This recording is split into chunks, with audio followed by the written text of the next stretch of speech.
kita berdoa, kita menyambut pemberitaan firman Tuhan. Mari kita tundukkan hati kita. Kepadamu ya Bapa di sorga, Tuhan kami yang mulia, kami naikkan segala puji, syukur, dan hormat, kemuliaan, dan segalanya adalah untuk meninggikan nama-Mu ya Bapa. Dan kami berterima kasih Tuhan atas penyertaan-Mu. Di pagi hari ini kami kembali lagi dibangunkan oleh Tuhan untuk kami dapat bersama-sama bersyukur, memuliakan nama-Mu, memuji-muji Engkau dengan lagu-lagu pujian yang sudah kami naikkan bersama. Biarlah itu menjadi hormat dan juga kesukaan bagi Tuhan kami Yesus Kristus. Saatnya kami akan bersama-sama lagi Tuhan, akan merenungkan setiap kebenaran firman-Mu yang ajaib, memberkati dan menguatkan hidup kami. Kami sambut dengan ucapan syukur, kami berdoa kepada Bapa di dalam sorga. Puji Tuhan, amin. Amin, puji Tuhan. Sekali lagi, salam kudus buat kita. Shalom saudara-saudaraku, salam jumpa kembali dalam pertemuan ibadah pagi kita hari ini. Ya, terima kasih saudara-saudaraku. Ya, terima kasih untuk lagu pujian yang sudah kita nyanyikan bersama. Mari kita kembali membuka Alkitab kita dari kitab Efesus pasal 1. Kita akan membaca ayat berikutnya, saudaraku, dari ayat 3 sampai ayatnya yang kelima. Ya, saudara-saudara, mari kita lihat Alkitab kita semuanya. Kita membaca dari Efesus pasal 1 ayat 3 sampai ayatnya yang kelima. Ya, terima kasih juga untuk iboto kami yang selalu ikut bersama-sama dengan kita melalui live streaming Facebook, Ibu Clara Borusimamora. Ya, mari saudaraku, dari Efesus pasal 1 ayatnya yang ketiga, 4 dan 5. Kita akan membaca sama-sama. Ya, saudara, saya akan memulai ya. Dari ayat 3, terpujilah Allah dan Bapa Tuhan kita Yesus Kristus, yang dalam Kristus telah mengaruniakan kepada kita segala berkat rohani di dalam sorga. Sebab di dalam Dia, Allah telah memilih kita sebelum dunia dijadikan, supaya kita kudus dan tak bercacat di hadapannya. Dalam kasih, Ia telah menentukan kita dari semula oleh Yesus Kristus untuk menjadi anak-anaknya sesuai dengan kerelaan kehendak-Nya. Nah, Bapak Ibu Saudaraku yang dikasihi Tuhan Yesus, kita akan belajar memahami ya 1-2 kali pertemuan nanti ke depan untuk memahami hal yang sangat penting ini, karena di seputar ayat 4 dan 5 ini ada banyak kekeliruan pengajaran Bapak Ibu Saudara yang beredar di kekristenan, bahwa banyak yang meyakini bahwa kita ini sudah dipilih oleh Tuhan, atau Tuhan menentukan orang-orang yang akan masuk sorga, dan juga Tuhan yang memilih orang-orang yang akan masuk dalam kebinasaan api neraka. Tapi saudaraku yang dikasihi Tuhan Yesus, kalau kita lihat di dalam 1 Timotius 2 ayat 3 dan 4, Paulus mengatakan apa? Allah menghendaki supaya semua orang diselamatkan.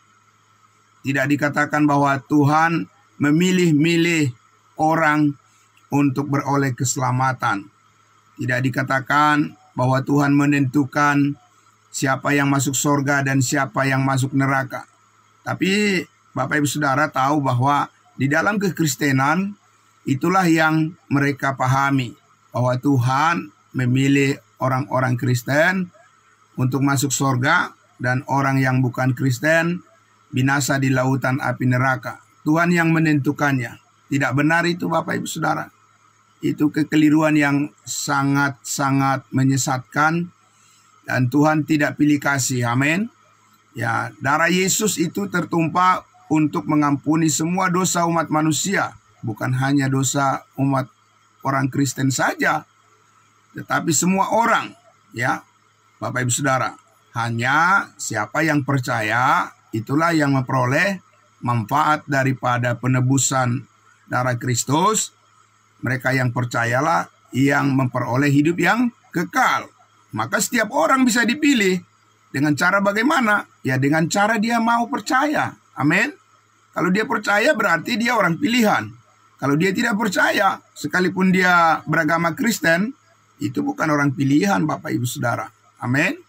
Karena di sini, saudaraku, yang dipilih oleh Allah adalah Yesus Kristus sebagai jalan keselamatan. Amin. Bukan orang-orangnya yang ditentukan oleh Tuhan, tetapi sarana untuk beroleh hidup yang kekal, sarana untuk manusia bisa terhubung kembali dengan Allah. Caranya untuk bisa manusia dilepaskan dari dosa, dari kuasa maut, Tuhan yang memilih. Jadi bukan manusia itu mau-maunya saja bagaimana dia menentukan cara dia untuk lepas dari dosa, tapi Allah yang memilih bahwa di dalam Kristus Yesus satu-satunya orang bisa terpilih menjadi anak-anak Tuhan. Amin. Jadi jangan salah mengerti tentang arti pilihan yang dalam istilah teologi disebut predestinasi, predestination. Allah itu menentukan jalan keselamatan bagi semua orang, bukan menentukan siapa yang diselamatkan. Karena Tuhan menghendaki siapa saja, dari mana saja, ya dari suku apa saja, di negara mana saja, ya Bapak Ibu Saudara, keadaan sosialnya bagaimanapun, ya seperti apapun, semua orang berhak untuk bisa menjadi percaya. Percaya kepada apa? Percaya kepada penebusan oleh darah Kristus, percaya pada salib Kristus, karena salib Yesus Kristus darahnya yang tercurah itu adalah untuk semua orang. Bukan seperti dipahami oleh sebagian besar umat beragama Kristen, bahwa darah Yesus itu adalah hanya menebus dosa mereka yang percaya. Tidak, Bapak Ibu Saudara.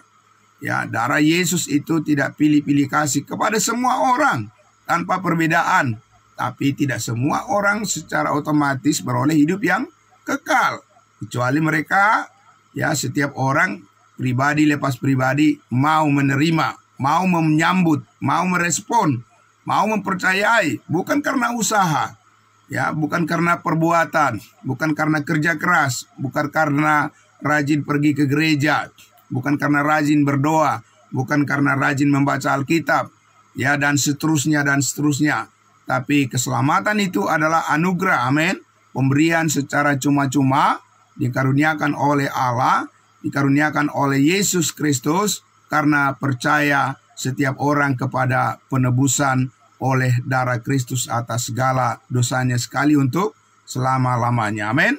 Nah, Bapak Ibu Saudaraku yang dikasihi Tuhan Yesus, jadi saya katakan tadi bahwa itu nanti akan kita bahas lagi lebih detail. Karena apa? Tentunya karena pandangan-pandangan teologi, ya pandangan-pandangan denominasi gereja-gereja, ya Bapak Ibu Saudara, itu secara keliru memahami apa yang dikatakan oleh Rasul Paulus tentang gereja saat ini di Efesus pasal 1 ayat 3 dan ayat 4 dan 5 ini.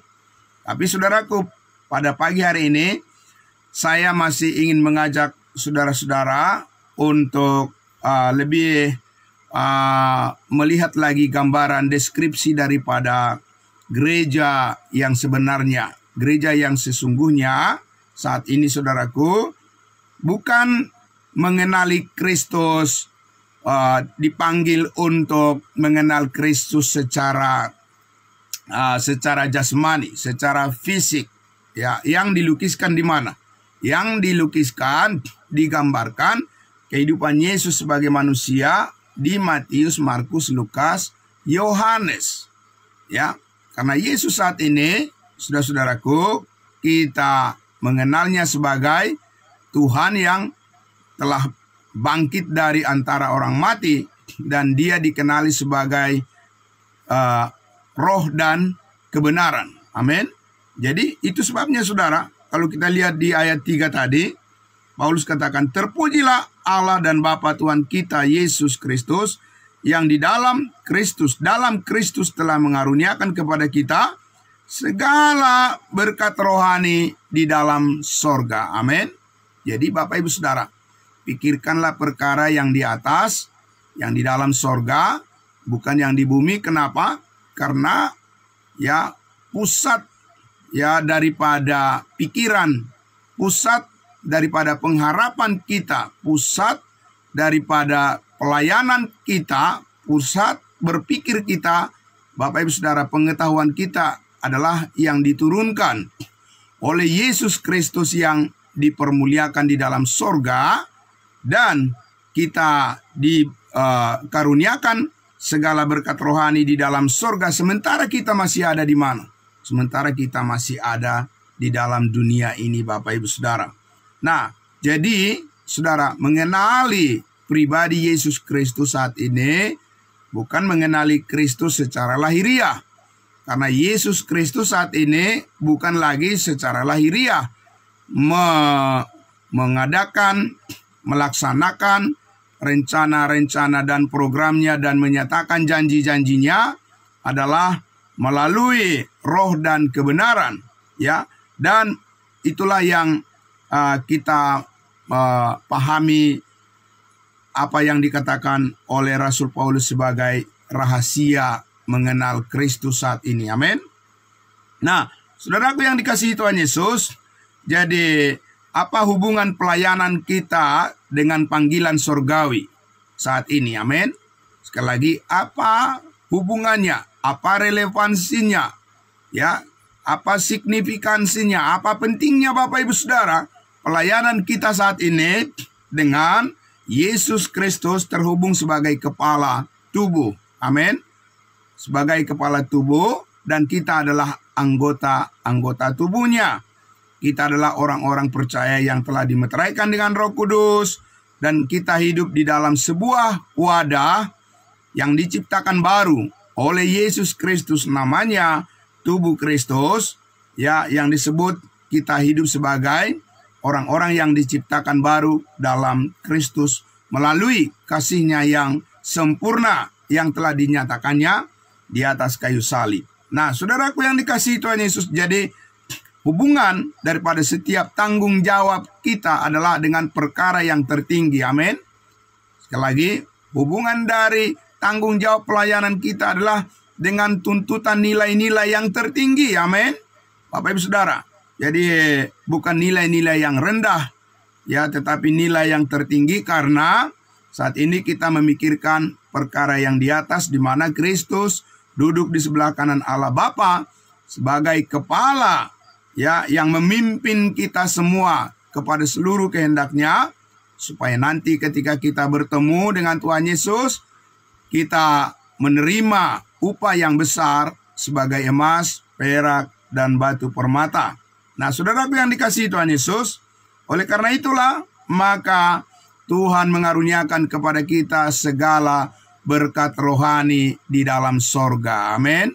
Karena dengan kita menerima seluruh rangkaian, semua rincian daripada segala berkat rohani di dalam sorga, itu berarti kita sedang terhubung dengan Tuhan Yesus, ya, Tuhan Yesus yang jauh di sana tetapi dekat di hati. Amin.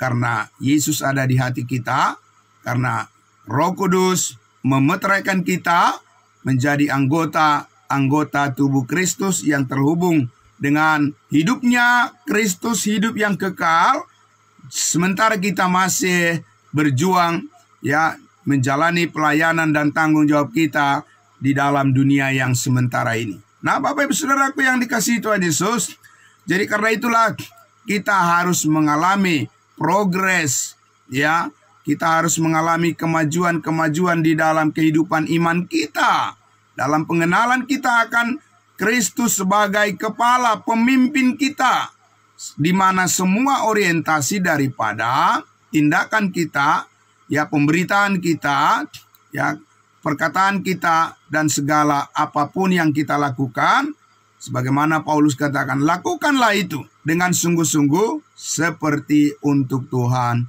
bukan karena manusia. Amin, Bapak Ibu Saudara.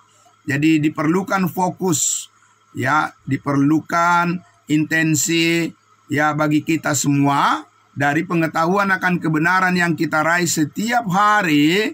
Saudaraku, itu menegaskan, ya, kepada kita kekuatan yang daripada Tuhan memampukan kita untuk melakukannya semua sebagai tugas panggilan kita. Ya, kekudusan hidup kita di dalam Kristus Yesus membawa kita kepada sebuah tanggung jawab yang sungguh-sungguh, saudaraku, itu adalah merupakan, ya, dorongan yang terbesar bagi kita semua untuk melayani Tuhan, bukan karena manusia, tetapi karena kita tahu bahwa kita sudah menerima yang terbaik dari Tuhan kita, dan itu pasti menjadi milik kita semua. Amin. Bukan mudah-mudahan, Bapak Ibu Saudara. Ya, agama-agama di dunia selalu lebih senang mereka berbicara mudah-mudahan, mudah-mudahan. Ya, mudah-mudahan karena apa? Karena mereka berpikir bahwa segala yang terbaik mereka raih adalah karena usaha dan pekerjaan dan kemampuan mereka sendiri. Saudaraku, tidak demikian kita memahami hubungan kita dengan Kristus, memperoleh segala berkat rohani dalam surga. Kita menerimanya melalui iman. Amin. Ya, melalui kepercayaan kita. Karena itulah kepercayaan kita inilah yang perlu dibangun, perlu dipupuk, Bapak Ibu Saudara, melalui firman Tuhan.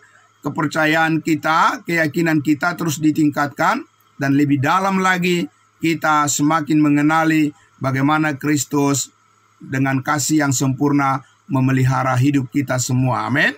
Nah, oleh karena itulah saudaraku yang dikasihi Tuhan Yesus, ya, kalau kita lihat di pasal 1 ini ayat 1-3 itu deskripsi menggambarkan kekayaan kita di dalam Kristus Yesus, dan kemudian ayatnya yang keempat sampai ayatnya yang keenam itu mendeskripsikan, menggambarkan tanggung jawab kita terhadap kekayaan kita di dalam Kristus. Amin. Karena Bapak Ibu Saudaraku, warisan, ya, inheritance itu adalah kemampuan, sebuah kemampuan, ya, kesanggupan untuk bertanggung jawab bagaimana menggunakan, memanfaatkan, amin, apa yang tersedia di dalam Kristus, kuasa yang tersedia di dalam Kristus bagi kita semuanya. Amin. Bukan karena kekuatan kita, ya, bukan karena kesanggupan kita, ya. Itu berkali-kali Rasul Paulus mengatakan, bukan kami, bukan diri kami, adapun hidupku ini bukannya aku lagi, melainkan Kristus yang hidup di dalam aku. Amin. Bapak Ibu Saudaraku, dan Paulus mengatakan pekerjaan kami adalah kekuatan Allah.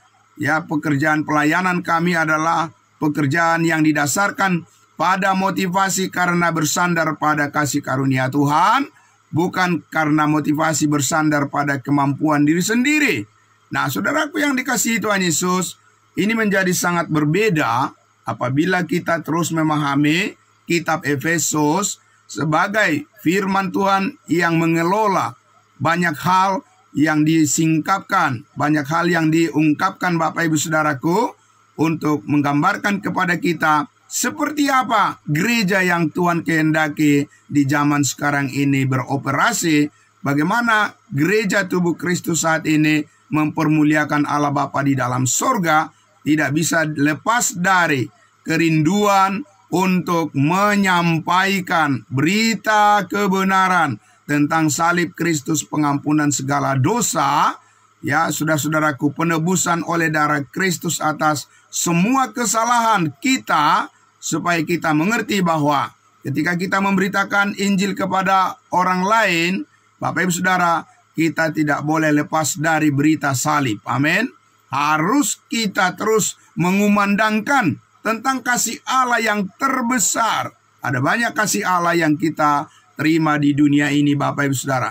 Kasih Allah memberkati pekerjaan kita, memberikan kita kesembuhan, menjaga kesehatan kita, anak-anak kita, persekutuan kita, pelayanan kita, semuanya Bapak Ibu Saudaraku, kekeluargaan kita, kesatuan dalam ibadah kita, ya, dan segala macam banyak hal berkat Tuhan, kasih Kristus yang kita alami, Bapak Ibu Saudaraku, yang kita terima.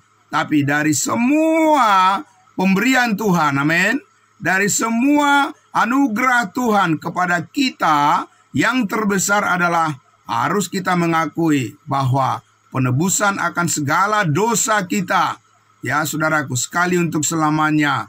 Ya, pengudusan akan hidup kita di dalam Kristus Yesus, ya, adalah merupakan kasih Allah yang terbesar. Dan kita mulai dari situ, Bapak Ibu Saudara, membagikannya kepada orang lain. Amin. Tidak seperti di zaman sekarang ini, dari mimbar-mimbar gereja, ya, pengkhotbah-pengkhotbah lebih banyak menceritakan keberhasilannya. Pengkhotbah-pengkhotbah lebih banyak menceritakan cerita dongeng, cerita tentang usaha kerja keras manusia, dan menyingkirkan salib Kristus, dan menyingkirkan pemberitaan tentang kebenaran, penebusan segala dosa. Saudaraku, kita harus fokus kepada, ya, apa yang dilakukan oleh Kristus bagi kita, bukan apa yang kita lakukan bagi Kristus, Bapak Ibu Saudara, yang mau kita gaungkan, ya, bukan apa yang kita kerjakan atau prestasi-prestasi yang kita capai, yang hendak kita sampaikan kepada orang lain, tapi harus fokus terus. Apa yang dilakukan oleh Kristus bagi kita adalah bahwa Dia sudah mengasihi kita dengan sempurna, dengan mengorbankan nyawanya dan menebus segala dosa kita sekali untuk selama-lamanya. Bapak Ibu Saudaraku, apa dampaknya terhadap pelayanan kita? Oh, besar sekali Bapak Ibu Saudara. Ya, karena di dalam kebenaran itulah kita bisa tetap teguh untuk konsisten di dalam pelayanan kita, panggilan sorgawi kita. Kita tidak akan terombang-ambing ke kiri dan ke kanan, dan kita akan terus bergerak maju dalam panggilan sorgawi ini untuk membawa berita kebenaran kasih karunia Allah ini kepada semua orang. Amin. Nah, karena itu Bapak Ibu Saudaraku, sebagai manusia baru, sebagai ciptaan baru, ingat Bapak Ibu Saudaraku, bangsa Israel tidak pernah disebut manusia baru. Mereka disebut adalah bangsa yang kudus. Amin. Ya, bangsa Israel adalah bangsa perjanjian, Bapak Ibu Saudaraku, tetapi kita adalah tubuh Kristus yang diciptakan baru di dalam Kristus Yesus oleh karena penebusan darah Kristus. Dan saudaraku yang dikasihi Tuhan Yesus, maka kita sekarang menempuh, ya, saya ulangi sekali lagi, maka kita sekarang menempuh perjalanan kehidupan kita di dalam Kristus sebagai ciptaan baru. Amin. Ya, saudaraku, mari kita lihat di dalam 2 Korintus pasal 5. Keunikan daripada, ya, panggilan kita sebagai orang-orang kudusnya Tuhan di dalam gereja tubuh Kristus saat ini, ada sesuatu yang sangat spesial yang Tuhan kerjakan Bapak Ibu Saudaraku. Dan untuk itu kita harus mengadaptasikan, kita harus menyesuaikan, ya, diri kita, semua kehendak kita kepada kebenaran manusia baru ini. Mari kita lihat di dalam 2 Korintus pasal 5, saudaraku. Ya, 2 Korintus pasal 5 ini sangat menarik dan sangat luar biasa Bapak Ibu Saudaraku, untuk kita pahami dan meneguhkan akan keyakinan kita bahwa benar-benar sekarang perjalanan iman kita di dalam Kristus Yesus ini adalah merupakan perjalanan hidup yang dituntun oleh Roh Kudus sepenuhnya, dan kita mau supaya kita tetap berada di dalam posisi hati yang mau taat kepada kebenaran yang sempurna ini. Mari kita lihat Bapak Ibu Saudara dalam 2 Korintus pasal 5. Saya akan membacakan untuk kita ayat dari ayatnya yang ke-14. Demikian firman Tuhan. Sebab kasih Kristus yang menguasai kami. Amin. Bapak Ibu Saudara, sebab Paulus katakan kasih Kristus yang menguasai kami. Bukan pikiran kami sendiri yang menguasai kami. Karena kami telah mengerti. Amin. Didasari dengan pengertian bahwa jika satu orang sudah mati untuk semua orang, maka mereka semua sudah mati. Karena kita sudah mati bersama-sama dengan Kristus, dikuburkan bersama-sama dengan Kristus, dan dibangkitkan bersama-sama dengan Kristus juga. Amin. Ayat 15. Dan Kristus telah mati untuk semua orang, bukan untuk sebagian orang. Tadi sudah saya katakan, ya, tidak seperti kepercayaan sebagian besar di kekristenan bahwa Kristus mati hanya untuk mereka yang percaya kepadanya. Tidak, Bapak Ibu Saudara. Kristus mati benar-benar adalah untuk semua orang, ya, tanpa perbedaan. Tetapi hanya mereka yang percaya saja yang memperoleh manfaat daripada hidup yang kekal oleh karena kematian Kristus tersebut. Dan Kristus telah mati untuk semua orang. Supaya apa, Bapak Ibu Saudara?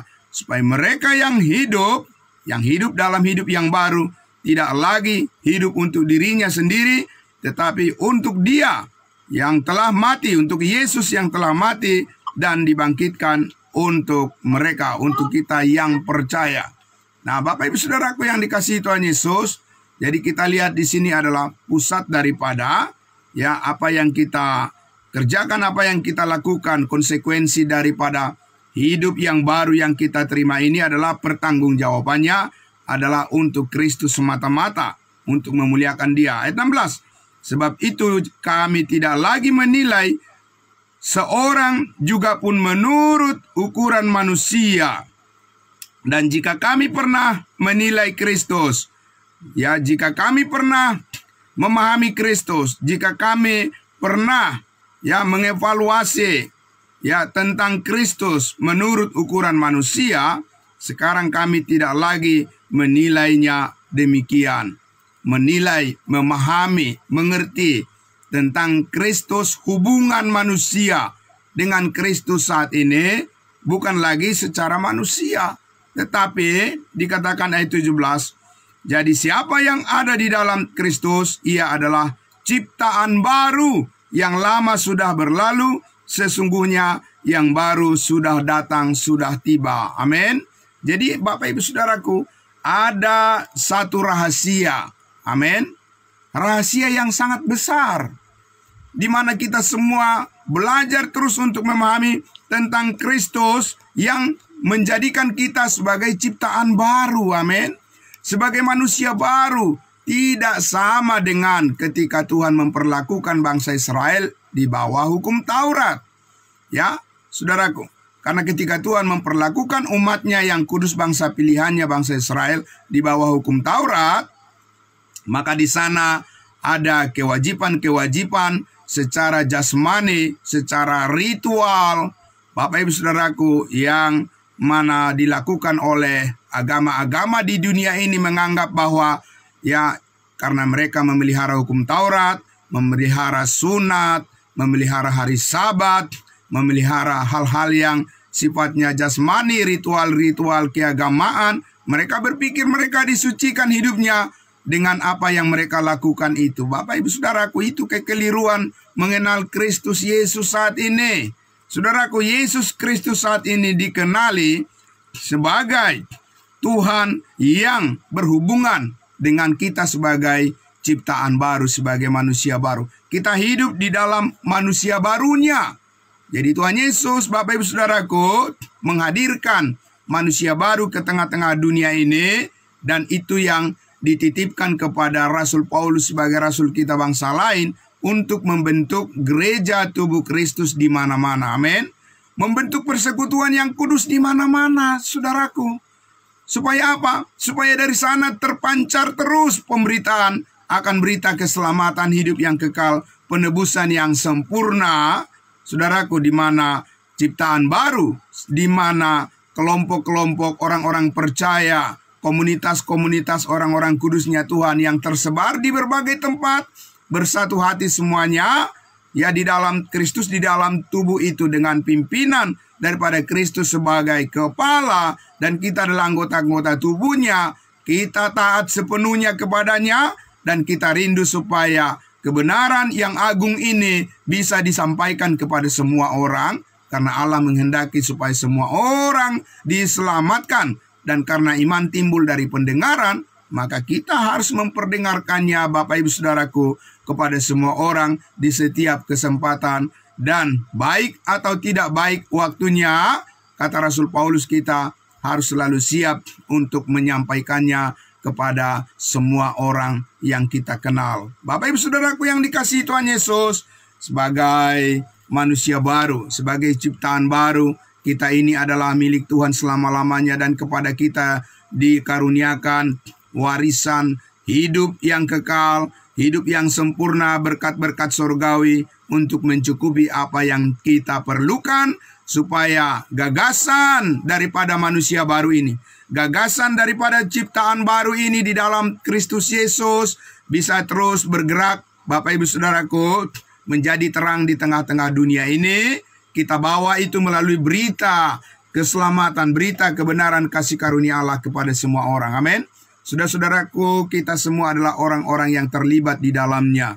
Kita semua adalah anggota-anggota tubuh yang berbeda-beda. Kita punya talenta, tapi kita adalah satu melekat di dalam tubuh, berfungsi untuk saling membangun satu dengan yang lain, dengan mengandalkan dan mendasarkan segala kekuatan kita kepada kasih karunia Allah oleh darahnya yang kudus yang telah tercurah mengampuni segala dosa kita sekali untuk selama-lamanya. Dan Roh Kuduslah yang telah dimeteraikan di dalam setiap hati kita mengerjakan semuanya itu dengan hikmat surgawi. Tuhan diberikan kepada kita masing-masing supaya kita bisa mengambil peranan, ya saudaraku, mengambil tugas dalam pelayanan kita sebagai apa kita di dalam tubuh Kristus. Itu harus kita benar-benar ketahui, kita pahami, supaya kita bisa menggunakan talenta yang kita miliki ini secara maksimal untuk membangun tubuh Kristus. Amin. Terpujilah Tuhan kita, Bapa di surga, atas kebaikannya kepada kita semuanya. Saudara-saudaraku, terima kasih atas perkenanan Tuhan bisa menghadirkan kita setiap pagi kita memulai aktivitas kita untuk terlebih dahulu memuji-muji Tuhan kita, memuliakan Dia, dan diperlengkapi dengan kebenaran firman-Nya. Untuk itu saudaraku, sekali lagi selamat pagi, salam kudus buat kita semuanya. Ya, biarlah setiap aktivitas kita satu hari penuh ini, Tuhan Yesuslah yang melimpahkan segala berkat dan kekuatan, serta damai sejahteranya, sukacita bagi kita semua. Amin. Mari kita berdoa. Tuhan Allah Bapa di dalam surga, kami sangat bersyukur ya Tuhan. Kami terus mempelajari kitab Efesus sebagai gambaran yang sangat jelas bagi kami tentang gereja tubuh Kristus. Siapa kami dan bagaimana kami, semuanya digambarkan dan diajarkan kepada kami. Sebagai tanggung jawab kami, Tuhan datang kepada pengetahuan akan kebenaran, supaya ini akan mendongkrak dan akan terus membangkitkan spirit kami bersama-sama, bahwa kami mempunyai waktu yang tidak terlalu banyak. Kami saat ini adalah menghadapi masa-masa di mana Kristus Yesus Tuhan kami akan datang di awan-awan menjemput anggota tubuhmu. Dan saat ini kami diberikan kesempatan, karena hidup adalah kesempatan untuk melayani Tuhan. Dan kami berterima kasih dalam komunitas sebagai tubuh Kristus, kami diperlengkapi oleh setiap kebenaran firman-Mu. Terima kasih atas berkat-Mu yang besar pada pagi hari ini. Diberkati semua saudara-saudara kami yang dengan tekun mengikuti pembelajaran kami setiap pagi. Dan kami berterima kasih untuk semua kecukupan yang Tuhan berikan. Di dalam nama Tuhan Yesus kami berdoa dan bersyukur. Puji Tuhan. Amin. Ya, shalom saudara-saudaraku. Salam kudus buat kita semuanya. Ya, terima kasih semuanya. Ya, baik yang mengikuti dari live streaming Facebook, Tuhan Yesus memberkati saudara-saudaraku semuanya. Dan kita yang mengikuti dari Zoom meeting kita, terima kasih. Saya kembalikan kepada hambanya, Bapak Pendeta Pardosi. Terima kasih, selamat pagi semuanya. Terima kasih, salam kudus buat kita semua.